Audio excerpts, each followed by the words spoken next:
हो का?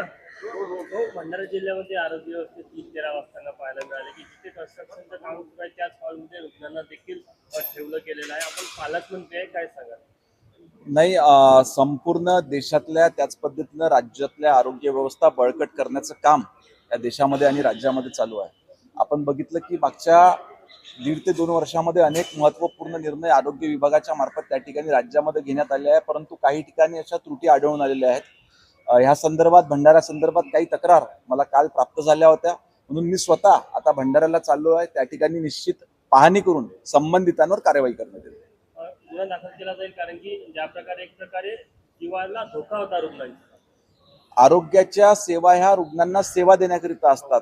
जेव्हा की त्या ठिकाणी विश्वास ठेवून त्या लोक येत असतात, नागरिक येत असतात आणि तपासण्या करत असतात.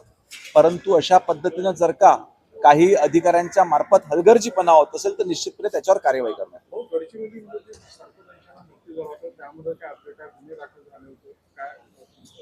ह्या संदर्भात जी त्या ठिकाणी जी खाजगी आश्रमशाळा आहे त्या खाजगी आश्रमशाळेत शिकणाऱ्या विद्यार्थ्यांसोबत ह्या ठिकाणी स्वतः माननीय मुख्यमंत्री महोदयांनी याची गंभीर दखल घेतलेली असून त्या संपूर्ण संस्थेची चौकशी आणि त्या ठिकाणी दोषी असणाऱ्या कर्मचाऱ्यांवरती कारवाई करणार. 5,000 कोटी शिवसेना विकली अशा पद्धतीचा आरोप जो आहे तो संजय राऊतांनी केलेला आहे आणि खरं तर अमित शहांवरही गंभीर आरोप. प्रकाश झोतामध्ये राहण्याकरिता नेहमी संजय राऊत हे अशा पद्धतीचे चुकीचे वक्तव्य करत असतात.